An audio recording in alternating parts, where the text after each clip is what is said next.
bem-vindo. Obrigado por esta oportunidade de partilharmos aqui um pouco experiências.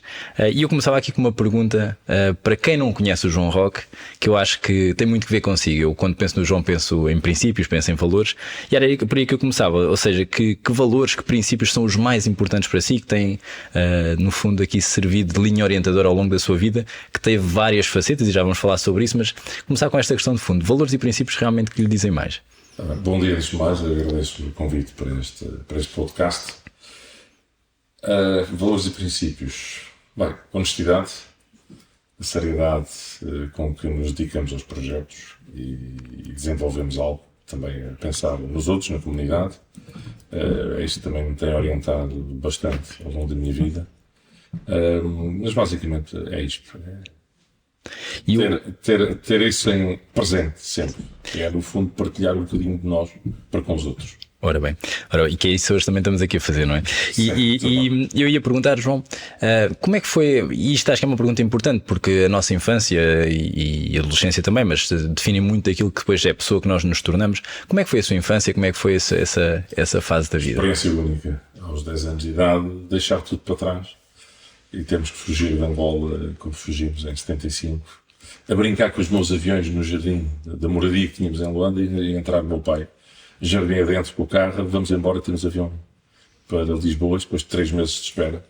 Temos avião para Lisboa ao 12h30 e ficou o almoço por fazer. Ainda tem memórias muito... Sim, isso marcou para sempre. Claro. Isso marcou para sempre. 10 anos, pois. Eram 6 e tal da tarde quando saímos de Luanda, mas nunca me esquecer de todo o ambiente e do que foi deixar para trás uma vida, principalmente dos meus pais, não é? Que foram para lá novos e pronto, ficou lá tudo.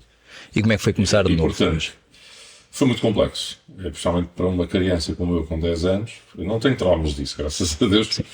Com a ajuda dos meus pais, a integração social que se fez, etc., em que Tomar também teve o seu papel, foi ultrapassado. Mas foi muito difícil, principalmente a meteorologia. Viver um ano inteiro de calções e t-shirts e de repente cair aqui ou em Braga, como foi o primeiro outono e inverno de 75, foi muito doloroso, o frio, a mentalidade das pessoas, e pessoalmente quando vim para Orem viver em final de 75 e início de 76, aí o embate foi muito grande em termos de mentalidade. Era uma grande diferença. O que este país era, o que este território era, porque o país era o país todo, não é? Sim. Incluindo as ex-províncias ultramarinas. Sei que há quem não goste de designar assim, designa por colónias, para mim são as províncias, ponto, era a realidade. E o embate foi de facto muito, muito grande. Mas depois houve uma integração, essencialmente quando viemos para Tomar em julho de 76, já com 11 anos, pronto, foi um bocadinho mais suave, digamos assim, a integração aqui em Tomar.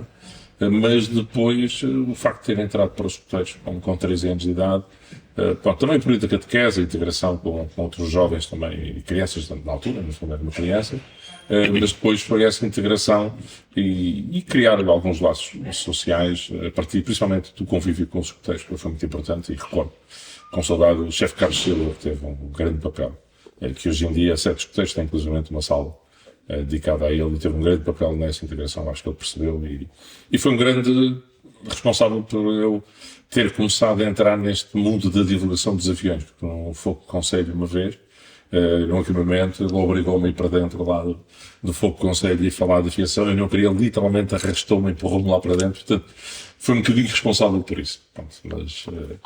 Mas foi, voltando à questão, foi uma vivência muito variada em termos do ser criança, daquilo que vivia em Angola, a vida que tínhamos lá, a qualidade de vida, o viajarmos imenso por Angola, meus pais habituaram-nos a olhar para o mundo e alargarmos horizontes, e viajava-se muito bem. A história da Guerra da África, em Angola não se sentia muito. Houve aquela questão no Nordeste, em 61, nem eu era sequer nascido. Sim. Mas depois as coisas estavam bastante pacificadas e nós fazíamos milhares e milhares de quilómetros dentro de Angola de carro. Viajava-se por todo lado e era uma nação magnífica. E essa questão da viagem acaba quase por também depois um dia transparecer para a sua carreira profissional, a viagem. Não. É verdade, o meu pai teve a fazer um trabalho de investigação, derivado ao trabalho dele, na altura, como técnico oficial de contas da SACOR, da empresa de petróleos de Angola, e vivemos um ano em Estado da Bandeira num hotel, portanto comecei logo a habituar. Comecei logo a habituar com 7 anos a viver em hotel, portanto. Sim. Foi um pouco isso. Todo este processo, ou seja, a vida em Angola de 10 anos, num período muito importante daquilo que é a formação da criança e da educação, e depois toda esta transformação, deixar a vida para trás e começar uma vida de novo e começar e não começar, ou seja, estava a dizer em Braga, não é? Depois Orem, depois Tomar, todo este processo, o que é que isto ajudou, ou de que forma é que isto moldou o João que nós conhecemos hoje? Precisamente estar atento às coisas essenciais da vida e desvalorizar as coisas que não têm tanta importância. Acho que se perde muitas vezes, no nosso país perde-se muito, mesmo até entre as pessoas, as fofoquices, o falar da vida dos outros. Pronto, eu recordo, posso contar este episódio, não vou dizer onde é que era, quando vim para um orar para Tomar. E eu, como mais velho, com 11 anos, tinha sempre responsabilidade, eu o mais velho de 4 irmãos, a minha irmã mais nova, a Isabel, tinha 1 ano, um pouco menos, um pouco mais. Já nasceu cá em Portugal? Não, nasceu lá, eu veio lá com 23 dias, a Isabel. Pois, eu estava a fazer as contas. Eu lá com 23 dias. E pronto, fomos evacuados, como já disse, foi assim, muito rapidamente. Mas lembro que eu ia aqui à padaria e havia uma senhora, muito simpática, ela havia uma chapeada, como não me conhecia. Pronto. Era assim uma figura, já era muito alto para a idade, na altura, e perguntava, mas quem é que tu és, filho? Quem é que tu és? Quem é que não sei o que é? E cada vez que ia à padaria ela perguntava sempre. Um pouco naquela, não vou dizer que era chocar, não é nada disso, mas pronto, nem vou dizer isso, eu nem vejo mal nisso. E contei à minha mãe, e minha mãe disse, olha, a próxima vez lá foste, pergunta à senhora, se ela te fizer perguntas, se para vir ao pão é preciso o bilhete de identidade. E eu perguntei, portanto acho que isto molda um bocadinho, ajudou um bocadinho a moldar. Pelo menos não temos que nos preocupar. Isso foi um dos maiores choques aqui. É a grande preocupação que as pessoas têm com a vida dos outros. Muito honestamente, foi algo que me marcou. Que não sentia em Angola? Não, nada. Não, cada dia da sua vida. Era miúdo, mas tínhamos muitos amigos. Convivemos muito, as famílias encontravam-se com muita frequência. Eu não via televisão. Sim. As pessoas encontravam-se com muita frequência à noite. Iam jantar, iam passear, ou íamos ao aeroporto, ou íamos ao porto ver os navios. O Príncipe Perfeito, que era o nome de um dos navios, o Infante Dom Henrique, eram paquetes fabulosos que havia na altura, e as pessoas partilhavam esse espaço, mesmo quando vivíamos em Sá da Bandeira, durante o ano, havia sempre muita coisa para fazer e havia muito espaço para a leitura também. Isso foi algo que também me marcou. Sim. Em miúdos foi a leitura. Ler muito. Nós em Angola tínhamos um mês de março de férias na escola, e eu recordo perfeitamente, a minha mãe já tinha a coleção de livros dos 5, e eu li a coleção toda, são 21 livros no mês. Isso é realmente notável. E ainda aqui há uns tempos li um estudo a propósito disso, que das coisas que mais, um estudo que foi muito abrangente, várias famílias, várias crianças, e chegaram à conclusão que o fator que mais determinava ou contribuía para o sucesso do futuro adulto era a quantidade de livros que tinha no seu caso. Não tinha a ver propriamente com a leitura, tinha a ver com a quantidade de livros que tinha em casa ao seu dispor, porque isso depois contribui muito, obviamente, que acabava por ler e desenvolver. Realmente a leitura é algo que se quer cada vez mais subestimado, mas é uma forma também de viajar, não é? Custa que agora está a ficar outra vez cool. Pronto, então olha, é um cool bom. É um cool bom. João, então depois os escuteiros, depois a estudar em Tomar. Sim, fiz cá até o 12º ano. E depois do 12º? Depois, eu queria ser piloto portanto já desde miúdo, tentei concorrer para piloto para a Força Aérea, para oficial miliciano, e naquele ano não havia concurso e deram uma alternativa para controlador de tráfego aéreo, que não hesitei. Concorri para tal, e as coisas correram muito bem no curso, e na altura tínhamos uma base aérea aqui próximo de Tomar, a funcionar, e como fui dos primeiros classificados, pude escolher a base, vou dizer isto com toda a humildade. Sim. Escolhi a base aérea de Tancos e, portanto, trabalhei entre 86 e final de 88 na base aérea de Tancos como controlador de tráfego aéreo. E depois surge a oportunidade? Infelizmente, dentro da Força Aérea não surgiu. Sim. Porque o que me disseram, na realidade, depois não se concretizou, que era que ao fim do ano eu podia concorrer para piloto, afinal tinha que ser ao fim de 2, ao fim de 2 não houve concurso, e ao fim de 3... Quem estava no comando operacional da base não enviou a minha documentação para Lisboa para poder concorrer, e acabei por perder essa oportunidade também.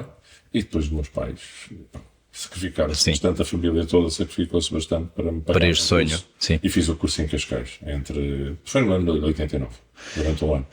Fiz o curso de pilotagem, curso de piloto comercial, porque infelizmente em Portugal não se cumpre a Constituição, não há igualdade de oportunidades, ao contrário do que se diz, porque nem todos os jovens têm a mesma oportunidade, claro. Porque uns têm cursos financiados pelo Estado, seja a universidade, seja politécnico, seja até escolas de formação profissional, e a nível de curso de pilotagem não há apoio nenhum, zero.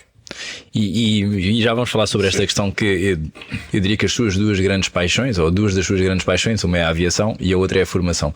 Acho que são as duas aqui muito, pelo menos na minha opinião, e depois poderá falar melhor sobre isso, mas é precisamente nessa área da formação que também é por volta desta altura, se não estou em erro, no final dos anos 80, que surge o Aerocalminhas. Sim, em 87. Em 87. E surgem de derivados dos escuteiros, ou seja, eu participei num campamento do ar em Setúbal, que ocorreu em 86, em 87, em que se tentou motivar o escotismo a desenvolver o escotismo do ar. Eu fui, como integrante da Força Aérea, fiz parte da organização desse acampamento, mas ao mesmo tempo também representando aqui o agrupamento, o CNE 44, na altura. E fomos todos mandatados, os que estivemos lá, a trazer ideias para os agrupamentos para desenvolver o escotismo do ar.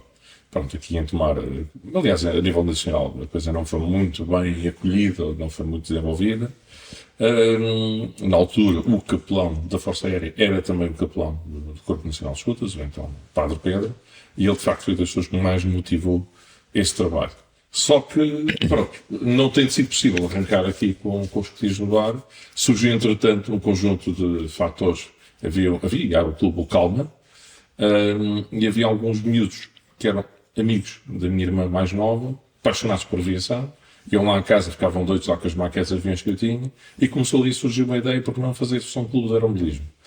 E havia também alguns escuteiros que também tinham essa paixão, e acabou por, incentivados pelo professor Tolda, o pai do atual professor Miguel Tolda, que foi um dos fundadores da Aerocalminhas comigo, que era também integrante da direção do Calma, isto em 87, que nos incentivou porque é que não fazem uma secção de aeromodelismo dentro de um clube novo. Isto foi a sugestão dele, que estava na altura a surgir, que eram os Calminhas. E daí que, pronto, aceitei o desafio e fundámos então a secção de aeromodelismo do Clube Jovens dos Calminhas, que ficou, para ser mais fácil de ser designada, ficou toda designada como Aerocalminhas. Mais tarde, fruto da evolução que o próprio clube teve vários presidentes, várias direções, entretanto as outras secções, digamos, que deixaram de ter atividade, mas isso foi ao longo dos anos, nós, quase 10 anos, em 97 acabámos por transformar o Clube de Jovens Os Calminhas, como só tinha uma secção ativa naquela altura, que era a nossa, transformámos portanto, em termos estatutário, passou a ser o Clube de Jovens Os Aerocalminhas. Certo. E daí, portanto, demorou 10 anos, mas enfim, fez bastante trabalho ainda assim durante esses 10 anos. Sim. Um clube de aeromodelismo onde passaram dezenas, para não dizer se calhar centenas de jovens, muitos jovens, e hoje, hoje todos eles, se calhar aquilo foi a rampa, ou para uma boa parte deles foi a rampa de lançamento para carreiras na aeronáutica, na aeroespacial também. Como é que se sente hoje aqui ao ver, e eu lembro-me de ver publicações suas, de se cruzar com eles, por exemplo, no aeroporto, e eles já em funções numa linha aérea. Ou foram já comigo.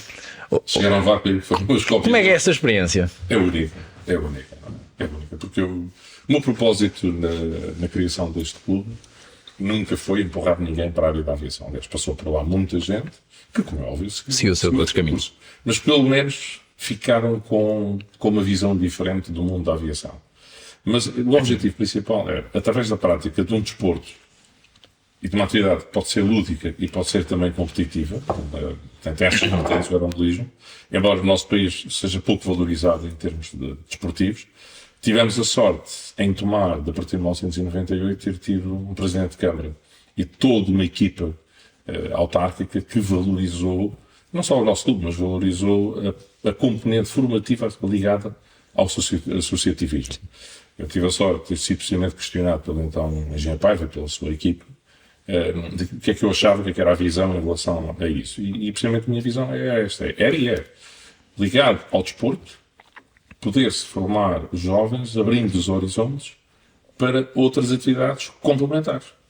E com isto conseguir que a sua formação futura possa ter, possa ter outras perspectivas que nem sempre tem. Eu dou um exemplo que não tem nada a ver com o aeromodelismo. Por exemplo, a existência de clubes do mar junto à costa, praticarem vela, surf, etc. Isso pode fazer com que os jovens possam acabar por descobrir não só a questão da pesca, mas a engenharia naval, a construção naval, todo um mundo que nós temos no nosso país e que está subaproveitado, estudos da biologia marítima, o espaço que nós temos de mar e que, pronto, é o que sabemos, não é? Sim. Infelizmente, falta de aproveitamento.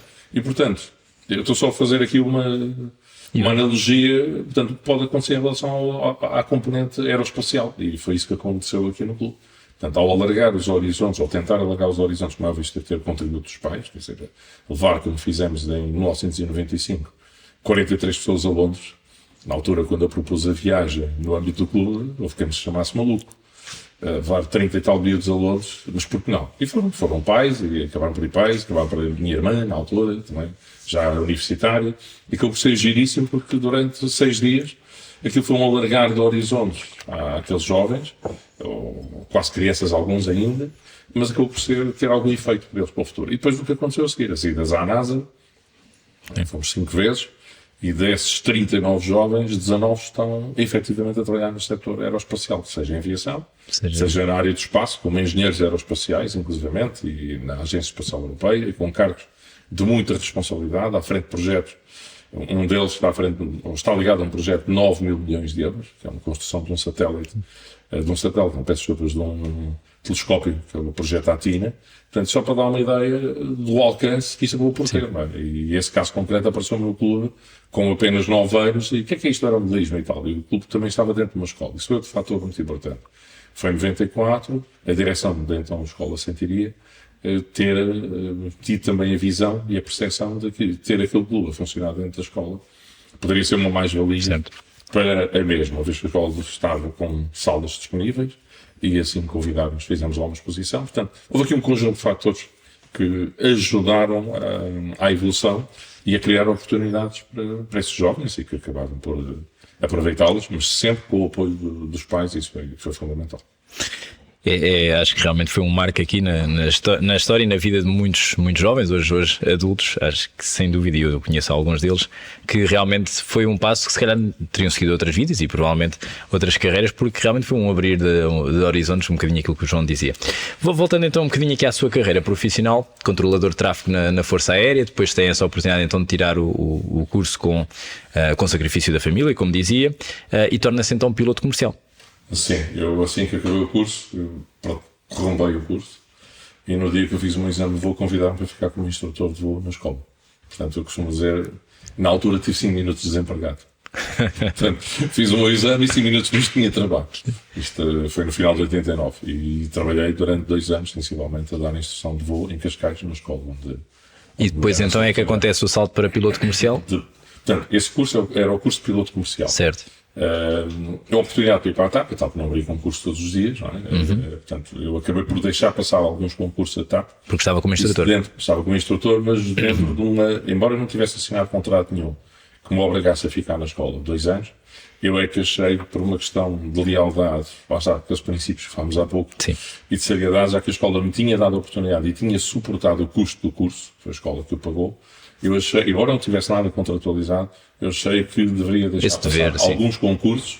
É verdade, pedi a oportunidade de entrar para a tarde mais cedo, mas achei que, por uma questão de lealdade para com a escola, deveria dar mais de mim à escola. E foram 2 anos também muito interessantes, que aprendi imenso. Fiz na altura 1100 horas de voo em 2 anos, e pronto, e coincidiu também com o arranque aqui do Zero Calminhas, que tinham iniciado, ainda estava na Força Aérea em 87, e pronto, depois houve ali um período, não consegui estar tão ativo como queria, porque estava a fazer o curso de pilotagem, mas depois já como instrutor, já conseguia ter ali algum tempo livre aqui em Tomar, de vez em quando, e portanto, depois então entrei para a TAP em final de 91.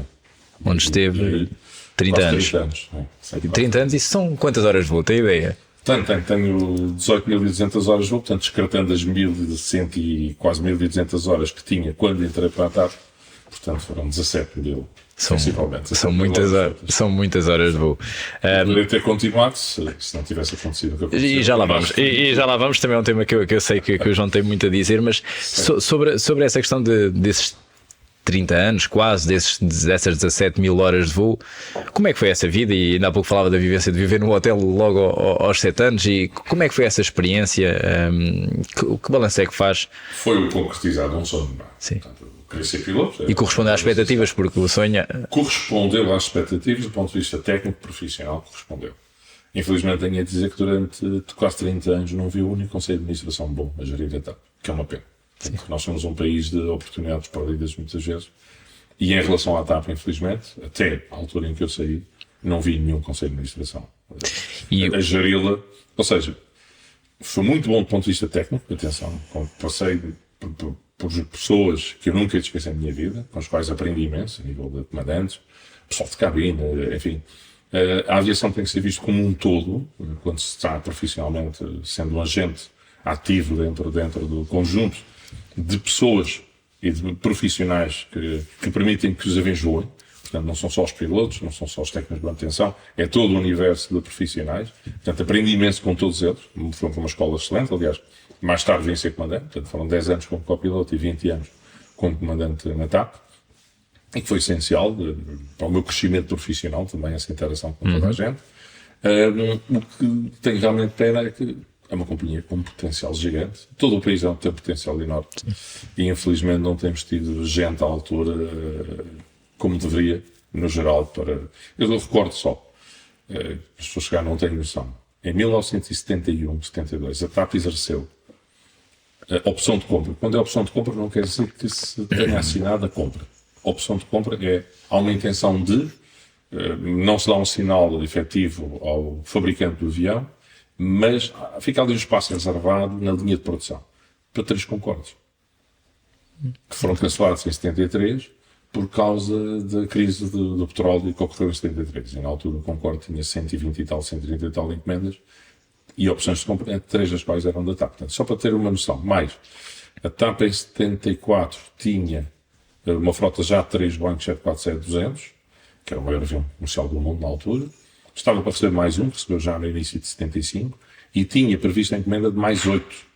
Ou seja, em 78, se não tivesse acontecido o que aconteceu, a TAP teria sido a 3ª frota maior de toda a Europa em termos de Boeing 747, atrás da Boa, que é a Inglaterra, que hoje é British Airways, e da Lufthansa na Alemanha. Portanto, só para ter uma ideia, uma empresa com uma perspectiva de crescimento. Portanto, em 67 foi a primeira companhia aérea do mundo a operar só aviões a reação. A TAP dava lucros. Eu recordo-me voar com comandantes que diziam, não, havia distribuição de lucros. Em 72, 73, houve distribuição de lucros pelos profissionais da empresa. E um deles era, olha, comprei o meu Porsche com o que recebi só da distribuição de lucros feita no ano de 73. Pois. Portanto, era uma empresa com um potencial enorme. E o que é que falta para cumprir esse potencial? Uma pergunta que não é fácil. Aliás, a pergunta é fácil, a resposta é... Não estou a dizer que neste momento não tenha, atenção. Portanto, não estou lá, não vou avaliar a equipa de gestão, posso ter a minha opinião pessoal. Sim, mas eu falo dos seus 30 anos. Eu falo dos 30 anos, aquilo que vi. Uma equipa de gestão capaz, séria, que compra aviões e que seleciona os aviões que isso mata uma empresa, ou fala viver, ou fala ter bons resultados. E temos até um bom exemplo aqui que está a passar agora em Espanha. Mas também um aeroporto adequado, ou um conjunto de aeroportos adequados, eu corrijo, no país. Uma estratégia aeronáutica que também não existe em Portugal. Portanto, tudo isso que nós podemos ser quase que a Emirates da Europa. E não somos, porque há falta de visão estratégica. Isto, falando no todo, já não falo só da companhia aérea, Sim. porque também tem que haver espaço para mais companhias aéreas, há espaço para isso. Só que há falta de visão numa série de campos em relação à aviação. Atenção, não me sinto aqui nenhum guru, mas é que são coisas que nós falamos entre nós profissionais, porque é que não se faz isto, não se faz aquilo. E o poder decisor não... Certo. É o que é. Sim, sim. E pegando, não sendo um guru, como diz, mas ainda há pouco tempo até teve a oportunidade na SIC partilhar ali um bocadinho a sua experiência. Tinha que ver ali um bocadinho sobre a questão da aviação, concretamente até os casos da Boeing, não é? E o João, à altura, diz lá um número que eu acho interessante de reter, que era em 2022 tínhamos 24.500 aviões a operar, com mais de 50 lugares, e que se previa que daí a 20 anos, ou seja, em 2042, fosse duplicar esse número. Como é que vê esse futuro da aviação? Estamos a falar de 50 mil aviões no ar, digamos assim. Como é que vê esse futuro da aviação? Tudo aquilo que é o mundo da aviação à volta disso, aeroportos, estruturas, logísticas, pessoal, tudo isso. Como é que é a sua opinião para o futuro da... Uma vez mais, nós estamos a deixar passar tudo ao lado. Tudo. Porque, de facto, esse potencial é muito grande. Este número é da minha cabeça. Este número é um número que foi emanado pela Boeing, que é a maior construtora aeroespacial do mundo, e que foi precisamente alvo dessa reportagem que me convidaram para participar na SIC. E eu até pus ali algumas condições, não queria nenhum sensacionalismo, E vieram aqui a tomar de propósito a entrevista. Eu vi. Filmámos ali junto ao mercado, Sim, por trás, etc. Dar o enquadramento, acho que é engraçado também. E bem. Mas como é que eu vejo esse futuro? Começando, estamos realmente a deixar passar as oportunidades, porque efetivamente esse número, ou esses números do crescimento da aviação são suportados daquilo que é o crescimento anual que está a ocorrer.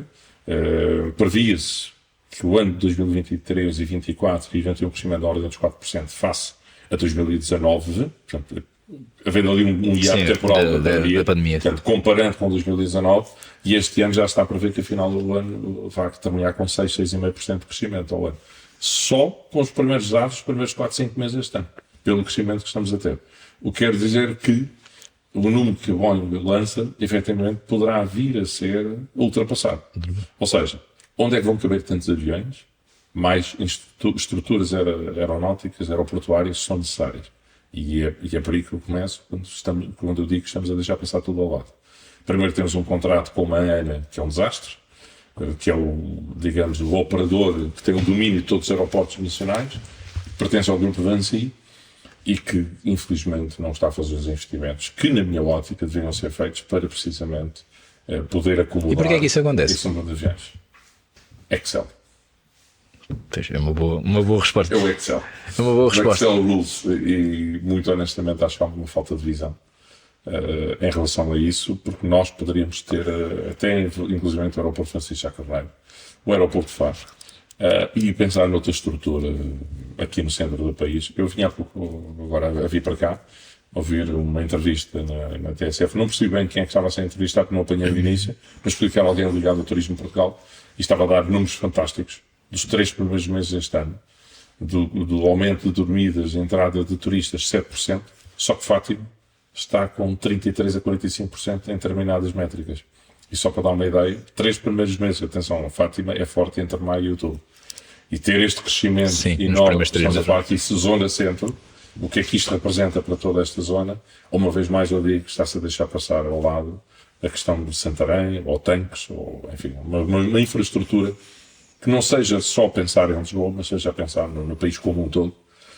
Mas pronto, era precisamente por onde eu ia encaminhar a conversa, porque é um tema que está quente e que neste momento, aliás, está quente quase nos últimos 50 anos que este tema se fala, que é a questão do novo aeroporto, e agora que se andava no processo, comissão independente, por aí fora, a técnica, e realmente o João sempre foi um defensor, e nós até partilhámos esse tema e essa defesa há uns anos para cá, que era a questão do aeroporto de aproveitar aquilo que é a estrutura que existe em Tancos, militar, mas aproveitá-la para a componente comercial. Fala-nos um bocadinho sobre isso, que infelizmente continua a não ser vista como opção. Não seria, isto o João poderá falar melhor, mas não é a grande solução final para a aeroportuária para Portugal, mas é uma boa solução intermédia, que podia servir muito e que não é de todo incompatível com aquilo que o Governo decidiu há relativamente pouco tempo. Mas como é que surge essa ideia e porquê a sua defesa, para quem não conhece esse tema, porque a sua defesa de Tancos como solução aeroportuária? A minha defesa passa por, e agora sentado no cockpit durante os últimos 10 anos que estive na TAP, em que poucas foram as vezes que eu saí de Lisboa ao horário. Porquê? Porque o aeroporto está super congestionado. Não é só culpa da TAP, é culpa também do aeroporto, é culpa... Porque quando queremos meter... É tal história, não é? Temos aquela experiência de metermos uma banana dentro de um frasco e o macaco vai lá buscar e não consegue tirar. Portanto, nós quando queremos colocar volume de tráfego dentro do aeroporto, que depois só tem uma pista, e que depois tem um conjunto de caminhos de circulação que não permitem que o tráfego seja expedito e decorra, principalmente quando a configuração de aterragem é no sentido sul-norte ou de descolagem, em que os caminhos de circulação para a pista, nesse sentido, obrigam que todas as aeronaves cruzem a mesma. Isto prejudica imenso, então se forem dias no voo, prejudica imenso toda essa eficiência. Eu tenho recorde 1h10 de rolagem em Lisboa para descolar num dia de nevoeiro. 1h10. Isto é impensável. Sim. Mas o que é certo é uma realidade. Portanto, começando a pensar nisso e alternativas ou soluções para complementar isto. E soluções rápidas, mais rápidas. Exatamente, mais rápidas. E vendo o que é que haveria à volta de Lisboa nesse sentido, eu já estava na TAP quando lancei essa ideia, porque não tantos. Ainda mais tem ali uma zona que é a antiga placa da antiga Esquadra 502, que fica mais a leste de toda essa infraestrutura militar e aeroportuária, que está junto ao portão, que era conhecido na altura o Portão das Madeiras, por sua vez está a 900 metros do acesso à autoestrada, a A23. Portanto, era uma solução. A ferrovia no entroncamento também? Depois tem a ferrovia no entroncamento, acaba por, isso eu fiz a experiência de carro, fui eu que conduzi, não foi cá do Google, fui eu que conduzi 22 minutos desde esse portão até Fátima. Portanto, surgiu aqui uma série de ideias e um conjunto de fatores que, no meu entender, suportariam isso. Claro que depois haverá estudiosos e gente, e houve tanto mais que depois lançou-se um debate a fim de tomar sobre isso, e um outro depois na Barquinha, promovido pela Câmara Local, que juntou muita gente, vários agentes, vários partidos que estiveram presentes e outras pessoas apartidárias como eu, e que, por consequência, bateram o tema, e foi até muito, muito interessante. Esse debate que houve na Barquinha foi uma semana antes de ter sido decretada a pandemia. E, portanto, depois parou tudo, mas lá está, o país não podia parar e devia ter-se desenvolvido trabalho nessa altura para arranjar a solução no pós-pandemia, quando o tráfego aéreo recuperasse. E, no meu entender, era colocar lá as low cost, ou o tráfego que, entretanto, quisesse vir a operar para tantos, seja como regime charter, precisamente para Fátima, seja regime charter para a imigração. Já está todo um potencial até carga aérea. Mas nada se fez. Nem, em minha opinião, alguns dos agentes locais, com alguma responsabilidade, que deveriam ter confrontado o governo com essa hipótese, acho que não foi feito. E uma das provas disso é que esta Comissão Técnica Independente nem sequer considerou tanto. De onde que acho que deveria ter sido entrada na equação, não estou a dizer que fossem. Mas pelo menos fosse ponderada. Pelo menos fosse ponderada. Portanto, de onde que eu ponho muitas reservas a este estudo da Comissão Técnica Independente, porque ao não considerar todos os fatores, ou todas as possibilidades, deixa logo no ar, enfim. Sim.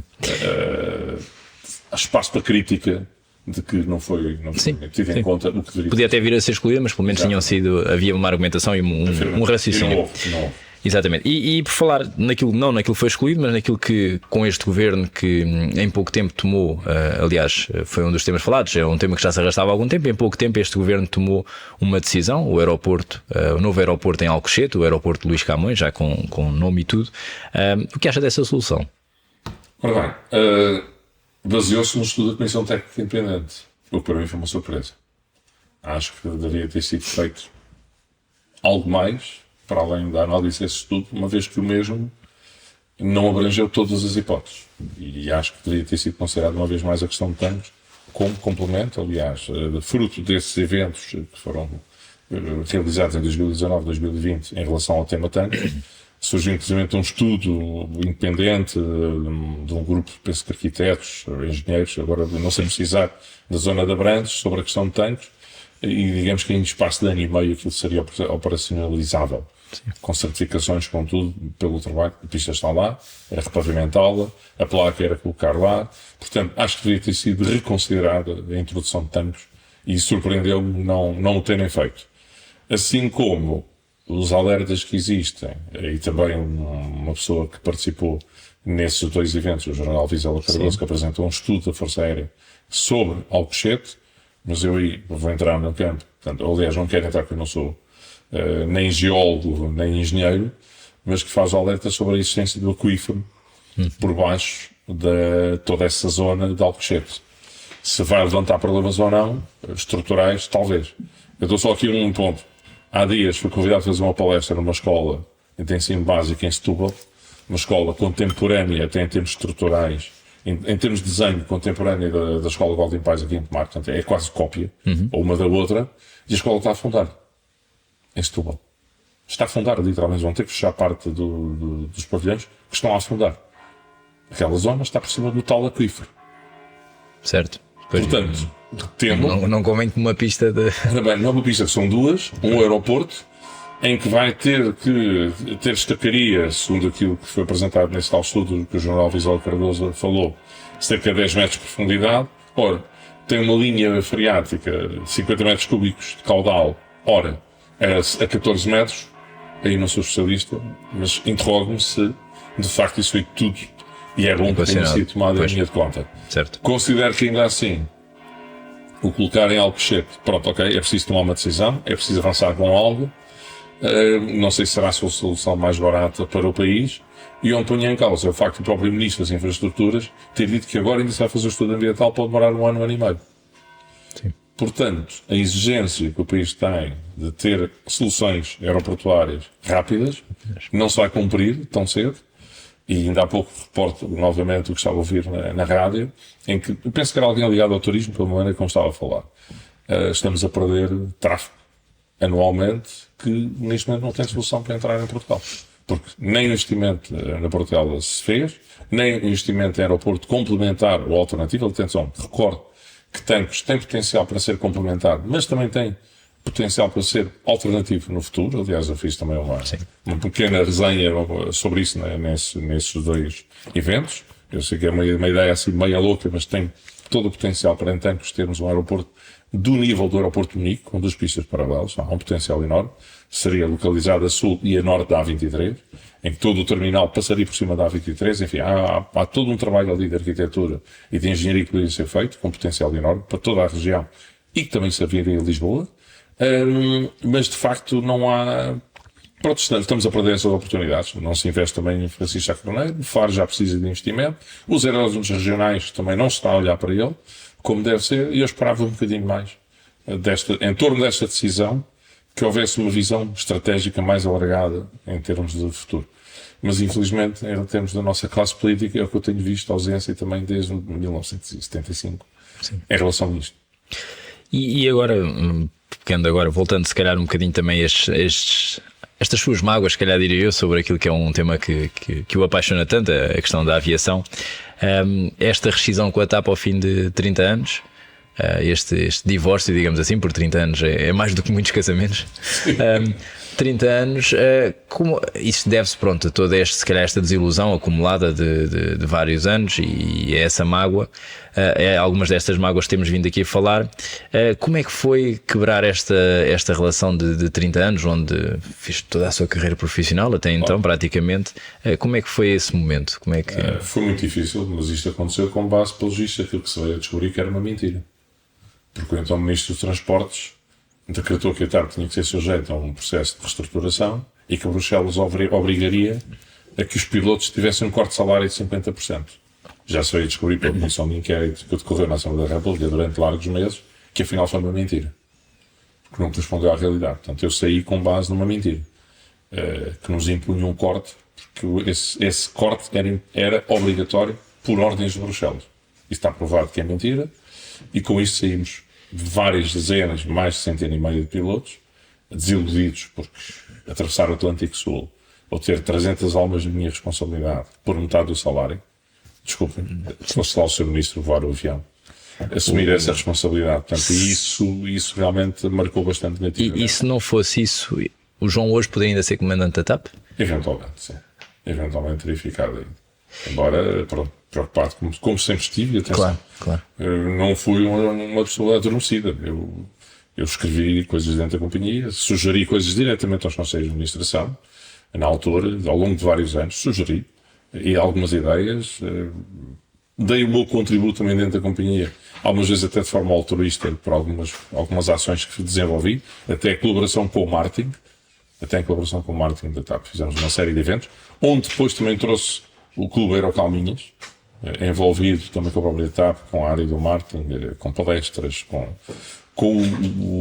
o difundir conhecimento aeronáutico, precisamente que houve um período em que teve um diretor de marketing com uma visão também estratégica fora do comum e que acabou também por ser depois afastado ou não valorizado como deveria ter sido, precisamente com o foco da necessidade de profissionais que o setor irá ter nos próximos 20, 30 anos, isto já foi em 2010, que se desenvolveram essas ações.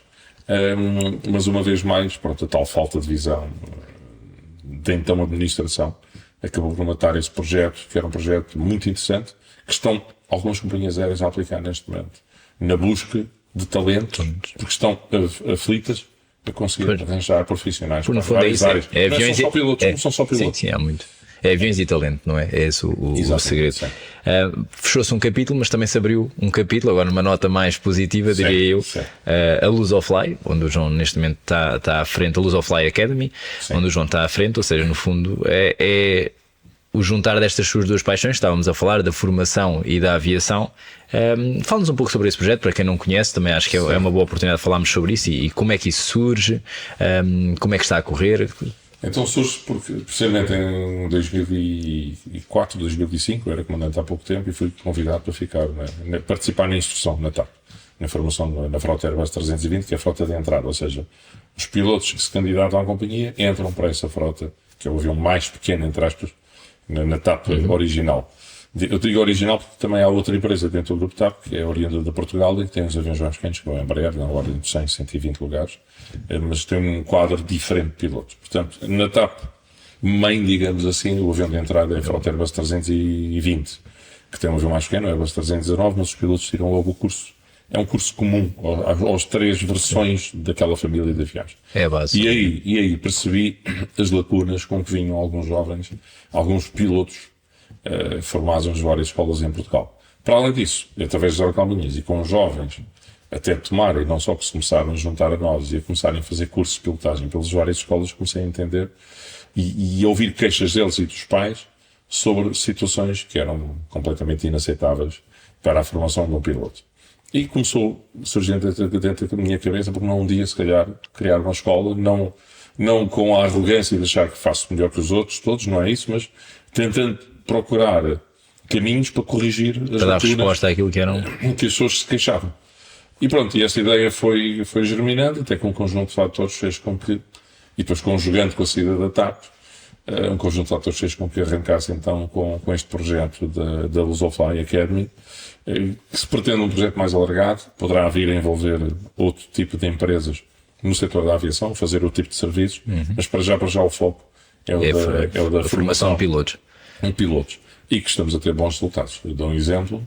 A nível de resultados teóricos, nós estamos com um rácio de cerca de 90% de sucesso, quando a média nacional era substancialmente mais baixa. Sim. E estamos a dar um foco muito grande nessa qualidade de formação, sustentado em que eles têm que ter o mínimo 750 horas de formação teórica. Nós damos 920. Portanto, isto, como é óbvio, reflete-se depois no acompanhamento dado aos alunos. Mais, as nossas turmas, o máximo que têm são 12 alunos, precisamente para conseguirmos ter um maior acompanhamento pedagógico dos mesmos alunos. Quantos alunos é que já passaram ou passam ou estão neste momento? A primeira turma começou em setembro de 2022, o curso dura essencialmente 2 anos Sim. e pouco. Portanto, a primeira turma tem 10 alunos e depois, no total, neste momento temos 22 alunos em curso. Enfim, a escola tem vindo a crescer devagarinho, quer as coisas bem sustentadas. Julgo que este ano conseguiremos dar um salto maior, mas vai depender dos números agora de candidatos a inscreverem-nos nos nossos cursos em setembro. Eventualmente alargaremos também a nossa base de ação. Neste momento estamos concentrados em Bragança. Sim. Quer em formação teórica, quer em formação prática. Bragança, de facto, tem condições de... Porquê Bragança? Pois. Porquê Bragança? Bragança tem uma pista com 1700 metros de comprimento. Iluminada. Está próximo de Espanha, com uma série de aeroportos e aeródromos em Espanha muitíssimo bem equipados. Enquanto nós aqui não investimos nos aeródromos, os espanhóis fizeram o contrário. Já há muito tempo, no tempo do primeiro-ministro Aznar, houve uma aposta muito grande nos aeródromos regionais para promover o tráfego aéreo regional e acabou por equipar os ditos com infraestruturas de ajudas rádio, controle de tráfego aéreo. Enfim, e isto acaba por ser atrativo. Aliás, parte desses aeródromos em Espanha, por isso há muitas escolas, porque eles têm excelentes condições para poderem trabalhar, e nós ali em Bragança estamos a 25 minutos de um desses aeroportos, que é o aeroporto de León. Portanto, não conseguimos ir fazer treino de instrumentos com um aeroporto com pouco tráfego. Porque não aqui à volta de Lisboa? Neste momento os aeródromos à volta de Lisboa, Cascais, está impossível. E o que existe tem poucas infraestruturas, ou está a uma distância tal, ou já estão com outras escolas, e daí que achámos que não era o melhor caminho entrar por aí. E daí que Bragança, oferecendo as condições que ofereceu, e ainda para mais, procurando também o mercado internacional, nós estamos também a trabalhar em negociação para trazer para cá alunos estrangeiros. Neste momento são nacionais os... Não, já temos alguns estrangeiros, vieram unilateralmente por si, mas estou a falar em termos de pacote de formação para uma companhia aérea, já temos tido esse approach. Porque Bragança, de facto, permite uma certa liberdade que nós no centro do país ou no sul não temos, até em termos de reservas de espaço aéreo, com aeronaves militares, espaço aéreo fechado, e ali conseguimos navegar com uma série de aeródromos para permitir que os alunos consigam evoluir bastante bem. Portanto, essa é uma das razões, um dos pontos do porquê de Bragança. E também conseguimos voar à noite. Nós esta semana fizemos voo noturno na quarta, só não fizemos quinta por questões meteorológicas. Ao contrário que muita gente pensa. Bragança tem um índice pluviométrico inferior ao de Lisboa. Muitas vezes nós conseguimos voar em Bragança e Vila Real, Chaves, a zona do Porto, Viseu, Coimbra, está tudo fechado e nós voamos em Bragança. Ou em Bragança, ou naquele eixo interior, fazemos Bragança, temos muitos voos com os nossos alunos, até Sol, a voos Sol, Bragança, Castelo Branco, Ponte Sor. Ok. Nesse eixo, porque o resto do país está normalmente tapado. Curioso, realmente não diria. É preciso olhar para esses fatores Sim. para rentabilizar os aviões, não ter os aviões parados. Porque está Claro. mau tempo e não se consegue voar, acaba por atrasar o curso dos alunos e não se tira a rentabilidade prevista. E o feedback dos alunos, das famílias, neste momento é positivo. É muito positivo, sim. Nós temos Ainda tido esse feedback e fico muito satisfeito porque Sim. estamos a ir ao encontro da resposta das tais lacunas que se tentava antes. Não quer dizer que seja perfeito, ainda não está perfeito. Estamos a falar de um projeto que arrancou há 2 anos, não é? Por isso, Exatamente, sim, mas se nascesse ainda há um perfeito. caminho, ainda há aviões para chegar, ainda há um caminho a percorrer, mas estamos. Muito bem. E estamos a crescer. Eu agora aproveitava, e pegando aqui nesta temática da aviação, para aterrarmos aqui naquilo que se calhar é a sua terceira grande paixão, que é Tomar. Para aterrarmos aqui em Tomar, a sua vida toda neste momento divide-se entre Bragança e Tomar. Sim, eu consegui uma casa aqui próximo de Tomar, que ainda tenho, mas poderá, enfim, no futuro vir a ser alterado, depende de como correrem projetos futuros. Sim. A desenvolver, quer em Bragança, quer eventualmente no Porto. Ok. E é interessante ouvir isso e fico contente. Dizer sobre Tomar, quando o João vem de Tomar, ou seja, em Bragança está a trabalhar, está a Tomar também, se calhar vem de certa forma também para viver, para desfrutar. O que é que fazem Tomar quando está por Tomar? Eu estar em casa a ler e pronto, encontrar também com pessoas amigas. Vir a também, podcasts. Exatamente, também. Não, vim para cá com 11 anos, não é? No fundo, depois de ter saltado por o Braga, Orei, Sim. enfim, radicámos-nos aqui e aqui cresci e aqui fiz as minhas amizades e, portanto, há sempre aqui alguma relação com a cidade. Pegando aqui numa expressão que já utilizou várias vezes, que é a questão do tema das oportunidades perdidas. Quando olha para Tomar, também sente isso? Sim. Honestamente. Concretamente. Acho que em termos turísticos, para além daquilo, eu por exemplo recordo a partir dos 13, 14 anos, precisamente por ter entrado para os escuteiros, lá está o efeito positivo que determinadas atividades têm no crescimento, no nosso crescimento, e porque o meu pai lia na altura o jornal Cidade de Tomar, e às vezes também o Templário, já existia, comecei eu também a olhar para os jornais.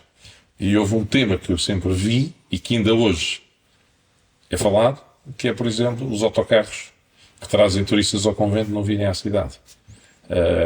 E acho que algo mais poderia ser feito nesse sentido. Eu sei que não é fácil, a estrutura urbana da cidade não é muito fácil para ser trabalhada, mas algo mais poderia ter sido feito, na minha opinião pessoal, para trazer esse turismo, além da existência de um museu de grandes dimensões relacionado com os templários ou com os descobrimentos, que poderia existir na cidade, com tantos espaços que existem devolutos. Eu olho ali para trás, que foi a sede da PSP, aquele edifício Sim, que está o ali. Palácio Alvim.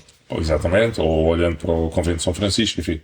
Há todo um conjunto de estruturas aqui que me mete um pouco impressão. Claro, eu não tenho os dados todos, não sei qual é a relação. Mas é a sua percepção. Minha percepção, né, do que poderia ser feito na cidade para atrair, não olhar só para o turismo, mas também para a questão que compreende a indústria, né? A quantidade de fábricas que a cidade teve. Não sei que teve e que infelizmente deixaram de laborar.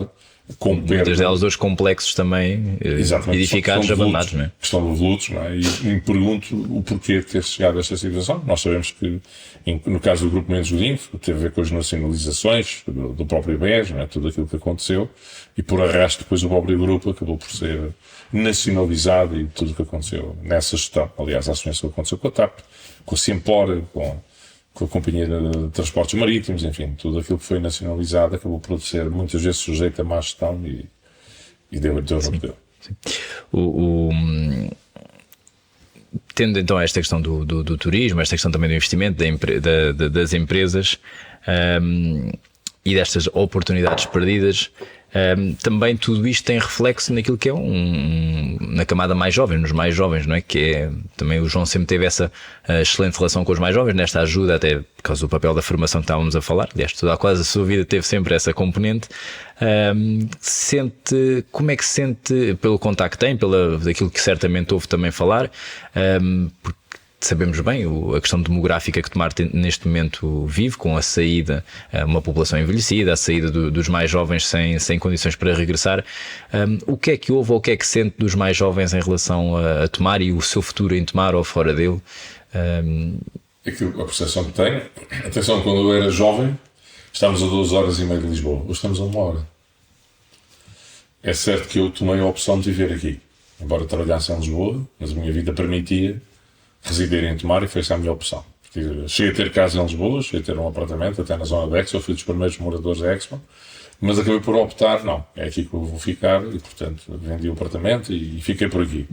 Mas nem todos têm essa oportunidade, ou têm essa visão, ou têm esse entendimento, e realmente é pena não terem algo que os possa fixar aqui. Vamos imaginar que amanhã arrancava um aeroporto em Tancos. A quantidade de oportunidades que existiriam, não só para o Concelho de Tomar, mas para os concelhos vizinhos, isto em termos estruturais, era de uma implicação enorme. Não falo só no turismo, falo na indústria, nos serviços, mas os serviços esses que iriam ter que ser suportados em alguma indústria, e temos aqui a zona industrial, ainda com espaço para crescer, como outras que existem na região, e que com todo um potencial para ser trabalhado. Portanto, falta um plano estratégico, uma vez mais, eu digo, de longo prazo, que olhe para o país em primeiro lugar, e depois olhe para o interior, e eu farto-me de ouvir há anos, coesão territorial. Estava a pensar precisamente nisso. Só que não passa de um chavão. Não passa disso. Portanto, acho que deveria haver um plano estratégico que garante que envolvesse vários agentes, não só as câmaras municipais, não só as entidades gestoras de várias, seja desenvolvimento regional, as CCDRs, neste caso concreto aqui da Zona Centro, turismo do centro, associações industriais e comerciais.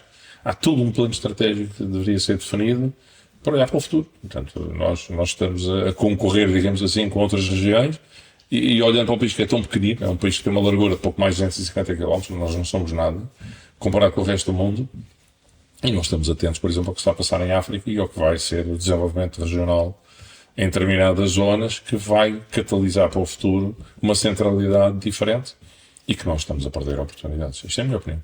Sim, e Portugal pela posição que tem, localização, digamos assim, é a porta de entrada da Europa para vários meios, e até que a relação que tem com vários países em África poderia realmente, se calhar, também capitalizar isso, não é? Em África e na América Latina. Só um exemplo. 31% das exportações do Brasil, neste momento, são para a China.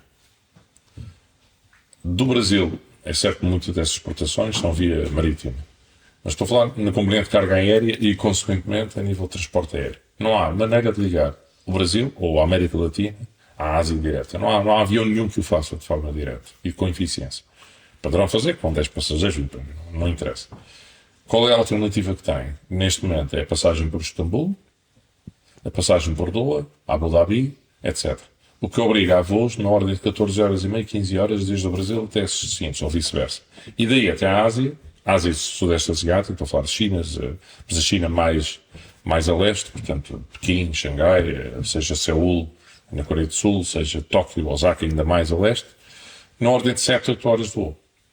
Nós estamos exatamente a meio. Portanto, isto também, atenção, não vão ao planisfério. Agarrem num globo terrestre, agarrem numa linha daquelas que costura e vejam a distância que vai. Precisamente do sul da América Latina para Portugal e de Portugal até essa região. Estamos exatamente a meio. E por isso é que eu digo que nós podemos ser Emirates da Europa e estamos a perder oportunidades. Portanto, imagina, eu dou sempre um exemplo, em 86, quando a Emirates nasceu, houve quem pusesse em causa o futuro da companhia. O Dubai hoje existe, com a dimensão que tem, por causa de uma companhia aérea, que tinha 2 aviões em 86, e hoje tem uma frota de 224 ou 225 aviões. Para termos uma ideia, comparando com a TAP tem cerca de 100 aviões. Portanto, cresceu por causa de uma estratégia que foi definida, que não é a melhor posição, atenção, não é a melhor posição para chegar à Ásia. No entanto, souberam aproveitá-la e a copiar este conceito. Tem Doha, Qatar, e temos Abu Dhabi também ali no grupo dos Estados Árabes. E depois temos a Turquia a fazer o mesmo. Com um aeroporto relativamente recente. Recente e gigante, não é? Sim, por acaso já vai passar. Mas está um bocadinho já fora, mas ainda assim, com todo o potencial que eles estão a aproveitar, porque aí os voos ainda são mais para norte. Portanto, não é tanto para leste como é o Abu Dhabi, o Dubai e o Doha, mas é um bocadinho mais para norte. Isto quer dizer o quê? Nós estamos na centralidade de tudo isto. E é isto que me interrompe, não é? Porque é que Eu percebo, não. A falta de visão, os interesses, enfim. Se calhar não põem as pessoas nos lugares certos. Pronto. Fico por aqui. Para terminar, João, eu perguntava o seguinte, e tendo em conta que o João teve uma vida já com muitos desafios, com várias facetas, como dizia eu há pouco, mas sempre aqui com algumas linhas comuns, e teve claramente, na minha opinião, mas acho que isso é factual, um contributo visível, desde logo desde a questão que falámos há pouco, dos aerocalminhas e jovens que hoje têm a vida que têm, a carreira profissional que têm, pela experiência que tiveram nos aerocalminhas. O que é que gostaria de deixar como legado?